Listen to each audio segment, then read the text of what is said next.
मुनिया एक चिड़िया है और मुनिया को उगता हुआ सूरज बहुत भाता है, लेकिन मुनिया के लिए वह एक पहेली बना हुआ है। इसीलिए इस कहानी का नाम है पहेली। अब वो पहेली क्या है? पहेली ये है कि सूरज हर रोज पूरब दिशा से उदय होता है और शाम को पश्चिम दिशा में अस्त होता है, लेकिन फिर दूसरे दिन सुबह वो फिर से पूरब दिशा में कैसे उदय हो जाता है, ये मुनिया के लिए एक पहेली है। तो चलिए कहानी शुरू करते हैं। मुनिया हमेशा ये सोचती रहती थी कि कभी तो सूरज बेहद गर्म होता है और कभी बेहद सुहावना होता है, यह भला कैसे होता है? मुनिया अक्सर ये सोचती रहती थी। मुनिया अपने साथियों से सूरज के बारे में बार बार जानना चाहती थी, लेकिन चिड़िया ची ची ची करती हुई एक डाल से दूसरी डाली पर उछल कूद करती रहती थी। उन्हें तो जैसे मुनिया की बात पर ध्यान देने की फुर्सत ही नहीं थी। फिर एक दिन मुनिया इस पहेली को सुलझाने के लिए खुद ही निकल पड़ी। रास्ते में मुनिया ने एक बड़े सरोवर में हंस को तैरते हुए देखा। मुनिया बांस के ठूंठ पर बैठते हुए बोली, हंस मामा, बड़े खुश नजर आ रहे हो। हंस ने भी मुस्कुराते हुए जवाब दिया, अरे मुनिया, तुम तो बड़ी भोली हो। देखती नहीं, सूरज की धूप में कमल के फूलों में कैसी बहार आ गई है। इन खिले हुए फूलों को भला देखकर किसे खुशी नहीं होगी। मुनिया यह जानकर हैरान हो गई कि धूप इतनी अच्छी भी होती है, और वो यह भी समझ गई कि सूरज निकलते ही फूल खिलने लगते हैं। अब मुनिया आगे उड़ चली। रास्ते में मुनिया को गुटरगू कबूतर मिला। मुनिया ने गुटरगू से सूरज के बारे में जानना चाहा। तब कबूतर ने बड़े ही सहज भाव से बोला, मुनिया, तुम तो जानती हो कि मेरा घर स्कूल में है। एक दिन मास्टर जी एक गोले को घुमा घुमा कर बता रहे थे कि हमारी पृथ्वी भी गोले की तरह है, वह भी एक दिशा से दूसरी दिशा की ओर अपनी धुरी पर लट्टू की तरह घूमती रहती है।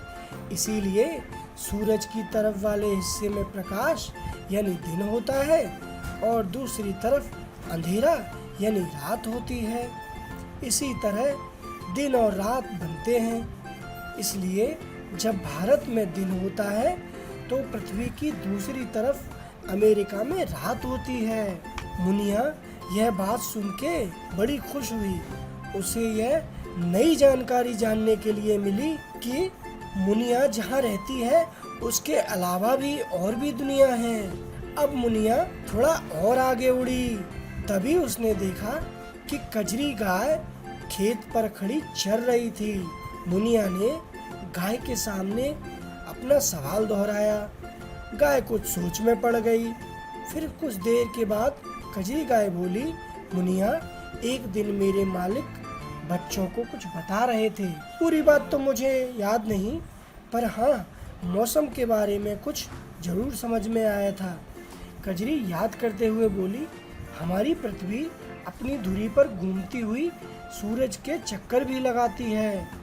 तो पृथ्वी का वो हिस्सा जहाँ सूरज की किरणें सीधी पड़ती हैं वो गर्म होता है, और पृथ्वी का दूसरा हिस्सा जहाँ पर सूरज की किरणें टेढ़ी पड़ती हैं वो मौसम ठंडा होता है। क्या इसका हमारे ऊपर भी असर होता है? मुनिया ने पूछा। हाँ, होता है, तभी तो मौसम अलग अलग होते हैं। कजरी ने कहा, गर्मी के मौसम में बहुत गर्मी होती है और दोपहर को तो बाहर निकलना भी मुश्किल हो जाता है। सूरज की चमक आंखों को चकाचौंध कर देती है और हर कोई छाया तलाशता रहता है। तुमने भी तो गर्मी से बचने के लिए भैंसों को तालाब में बैठे देखा ही होगा।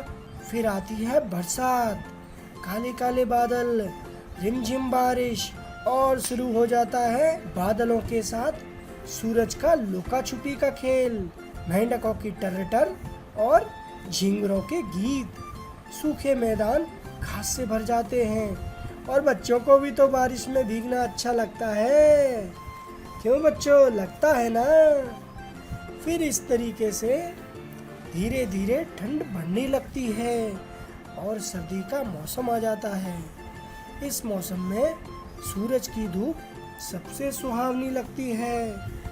लोग इस मौसम में ऊनी गरम कपड़े पहनते हैं, धूप सेकते हैं, गरम गरम चाय कॉफ़ी पीना पसंद करते हैं।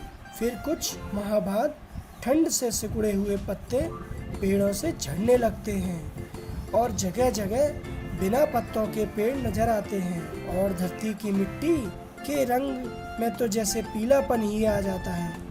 और इस तरीके से शुरू होता है पतझड़ का मौसम। तब आता है बसंत, न ज़्यादा गर्म न ज़्यादा ठंडा। डालियों पर नए नए पत्ते निकलने लगते हैं, बगीचों में फूलों की बहार आ जाती है और हमें तरह तरह के पक्षी और रंग बिरंगी तितलियाँ और कीड़े मकोड़े देखने के लिए मिलते हैं। बढ़िया है ना? इतना कह के कजरी चुप हो गई। मुनिया को भी अब सूरज का रहस्य समझ में आने लगा था कि सूरज भी कैसे कैसे खेल खेलता है। थकी मादी मुनिया अब एक खंडर की दीवार पर बैठकर इधर उधर देखने लगी। अचानक उसने देखा कि दीवार की एक ओर जहाँ धूप थी वहाँ पेड़ पौधे हरे भरे थे और जहाँ दूसरी तरफ छाया थी वहाँ पर शायद धूप ही नहीं पड़ती थी। वहाँ के सारे पौधे कमजोर और सूखे थे। मुनिया को एक पेड़ की कोटर में बैठा उल्लू दिखाई दिया। मुनिया ने भी आओ देखा न ताओ सूरज के बारे में वही प्रश्न उससे भी कर दिया।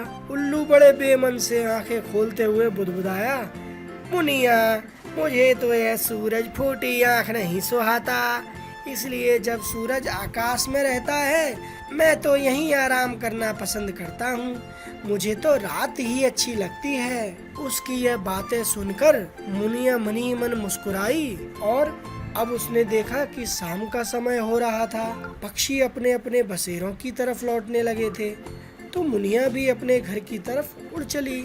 सूरज के बारे में इतना कुछ जानकर मुनिया खुश थी। ढलते हुए सूरज को देखकर मुनिया को लगा कि वह उसकी तरफ देखकर मुस्कुरा रहा है। अपने पेड़ पर लौटकर मुनिया अपने साथियों को सब कुछ बताने के लिए उत्सुक थी।